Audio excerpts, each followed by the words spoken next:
So this morning, Mark and I, as we often do at like 9:30 or 10 a.m., we're sitting in a nearby hotel bar when who should walk in but Trump campaign manager Kellyanne Conway. So we asked her to take a seat. We pulled out our newly outdated iPhones and conducted an interview. We started by asking if voters really care about national security and who has the upper hand on that front. Well, national security and terrorism really have catapulted to the top of the voter concern list. Obviously, jobs, the economy, everyday affordability very much on voters' minds, Mark. But you do see with the increasing advance of ISIS, which of course our president referred to as the JV team and said was contained, and Hillary Clinton referred to them as our, quote, determined enemies instead of the savage murderers they are at her convention speech in July. You see many Americans really worried about terrorism, these random acts of violence here and abroad, San Bernardino, Orlando certainly, and then of course Brussels, Paris, Nice, etc. So people are very worried about our place in the world, and they're very worried about having a secure world. And I did notice in the new NBC poll that Donald Trump has about a 20-point advantage among veterans and military households, and I think that tells you who has an advantage this year on national security. Why would a businessman who's never held elective office be seen as stronger than she, someone who's been Secretary of State and First Lady and a senator on armed services? Like, why would that be?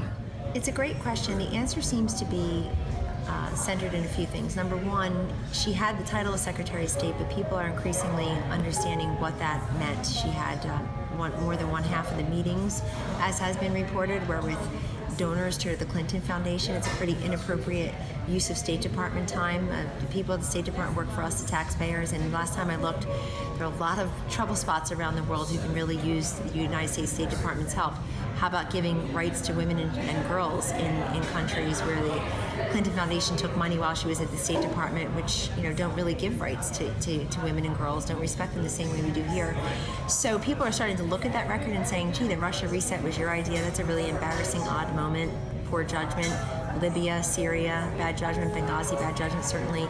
And so they're starting to scrutinize that record and saying, if 2/3 of the country actually want to go in a different direction and Hillary Clinton represents the old direction, then maybe we'll look at Mr. Trump. What has he said? He has said that he's got a 10-point plan to reform the Veterans Administration, that these brave men and women should not come home and not be cared for. It's a scourge on our nation that we don't properly care for our veterans. That's part of his platform. The other thing is he has talked about strength for peace. He's talked about American exceptionalism. He has talked about making sure that we just don't go into war willy-nilly. I mean, Hillary Clinton voted for the Iraq War. It's a large part of how President Obama beat her in the Democratic primary in 2008. So, but it'd be unprecedented for the country, particularly at a time of unrest internationally and people concerned about terrorism, to turn things over to someone who's never held elective office, has no military background. So is that something you're concerned about? Or how do you get over the public's obvious rational concern that he's not someone with a typical background to be commander-in-chief? Well, first of all, President Obama had limited elective office experience and certainly no hands-on military experience when he was elected. So this country is very willing to do that, to put somebody in charge when they think those who have been in charge have failed. And obviously, then Senator Obama's ability to say, hey, I was always against the Iraq War, which was a nagging issue for voters in 2008. It helped him beat Hillary Clinton in the primary, certainly in the Democratic primary. It helped him become president of the United States against Senator John McCain. And so I do think the electorate is willing to do it because they look at, I think it was Senator Obama when he was running in 2008, who had a great line. He said, listen, you talk about experience, you say I don't have enough of it. If experience has gotten us to this place in Iraq and Afghanistan, then we should really think about the value of experience. I think that's very much the Trump message in part this time about Secretary Clinton. I'll just note before switching topics that there is some indication that he wasn't uniformly opposed to the Iraq War. He disagrees with that. I know, but Howard Stern would disagree. He disagrees. Do you know the facts around his decision to make a contribution to Pam Bondi's political organization? Do you know anything about that? As I understand it, is Mr. Trump and Attorney General Bondi never discussed the Trump University matter at all. It's very customary for him to contribute to Republican candidates across this country. He's been very generous in his contributions, including to some of the candidates who don't support him now in his presidency. And that's what he said. He obviously is Floridian.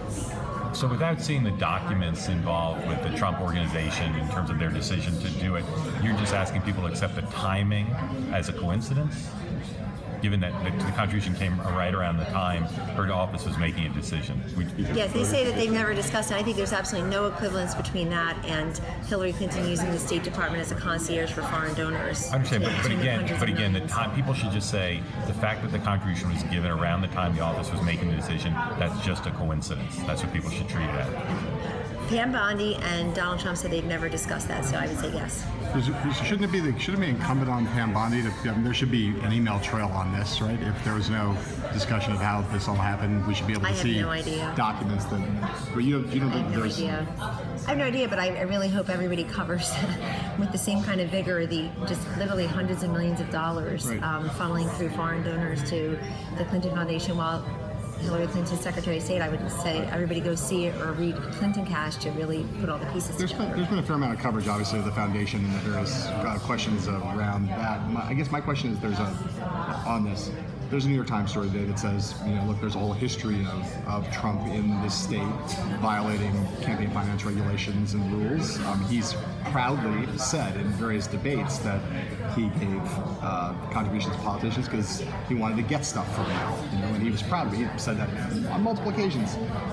Again, to Mark's question, the prima facie case here is she was considering whether to take some action on the basis of the Trump University stuff. The contribution happened. It was an illegal contribution because it came from the charitable foundation.